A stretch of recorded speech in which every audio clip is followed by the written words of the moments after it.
औलाद की खातिर करना है।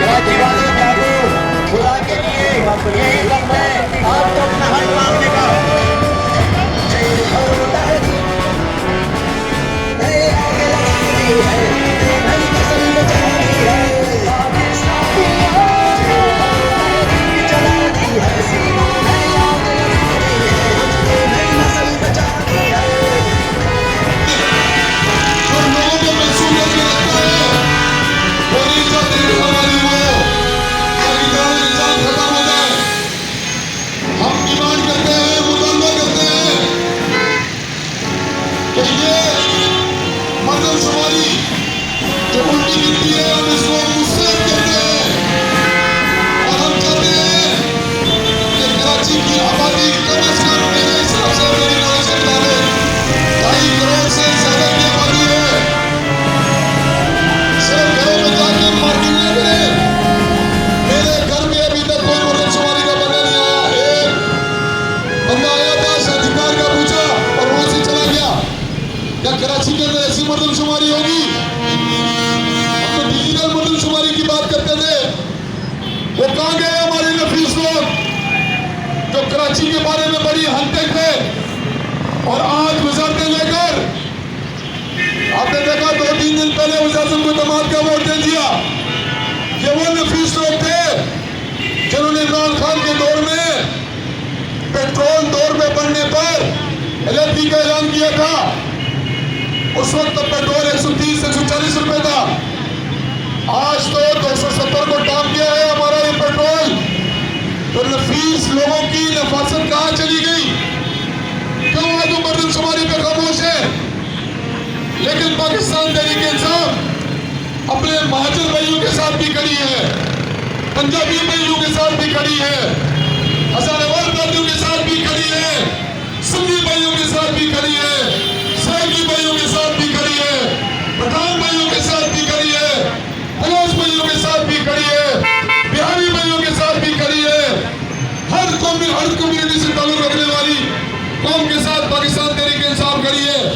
आज हमारे कराची के अंदर 29 टाउन के मुख्तलिफ मकामात पर प्रोटेस्ट का इनेकाद किया गया है और ये प्रोटेस्ट सिर्फ आज खत्म नहीं हो जाना जब तक हमारी मर्दमशुमारी को ठीक तरीके से नहीं लिखा जाएगा, नहीं काउंट किया जाएगा।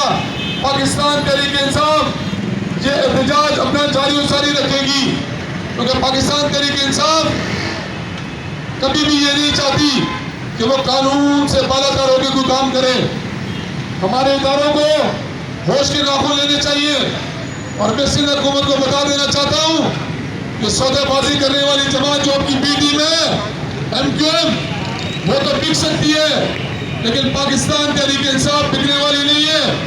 पाकिस्तान तहरीक-ए-इंसाफ कि आज शहर कराची के अंदर पहली बार कोई भी किसी भी सियासी जमात ने 29 लोकेशंस के ऊपर जो है आज हमारे ये एहतजाजी कैंप्स लगे हुए हैं, पुरअमन एहतजाजी कैंप्स लगे हुए हैं। और इन कैंप्स का मकसद सिर्फ ये है कि जो हम हाईलाइट करना चाहते हैं कि शहर कराची के साथ ना इंसाफी ना मंजूर, शहर कराची की उल्टी गिनती ना मंजूर, शहर कराची की गलत गिनती ना मंजूर।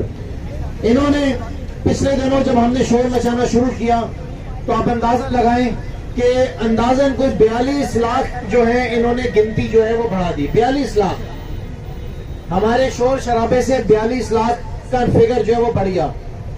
अब अगर हम खामोश बैठे रहते तो 42 लाख पे नहीं बढ़ता, लेकिन अभी तो कम से कम 1 करोड़ का नंबर और ऊपर हमने लेके जाना है।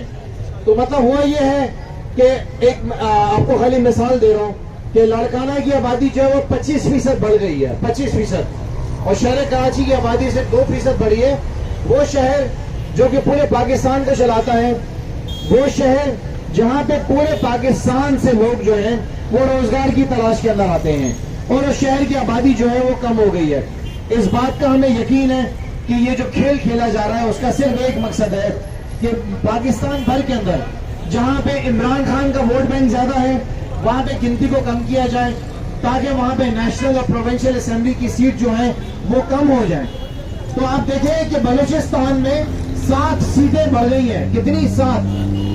7 सीटें बलूचिस्तान में बढ़ गई हैं। अब आप सब बहुत अच्छे तरीके से जानते हैं कि बलूचिस्तान को कौन संभालता है और कौन चलाता है और बलूचिस्तान को किस तरीके से इस्तेमाल किया जाता है हुकूमतें बनाने में और हुकूमतें गिराने में। तो अब जमाना बहुत तब्दील हो चुका। बच्चा यहाँ पर कोई भी नहीं है, हर किसी के पास इंफॉर्मेशन है। क्लास 4 के बच्चों के पास भी जितनी नॉलेज है आज, तो वो भी खड़े होकर सवाल आपसे कर रहे हैं। लिहाजा अगर कोई समझ रहा है कि किसी गलत फहमी के अंदर हम मुब्तला है तो बिल्कुल भी नहीं है, अलबत्ता वो जरूर किसी गलत फहमी के अंदर मुब्तला है।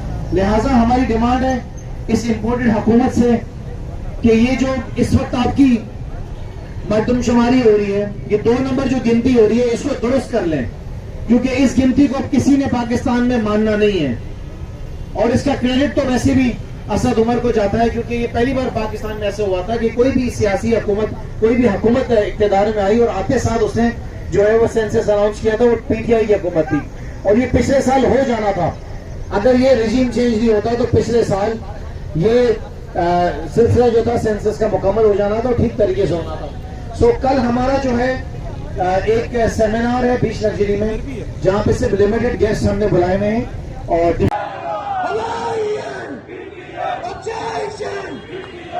साथ नाइंसाफी बंद करो, कराची के साथ नाइंसाफी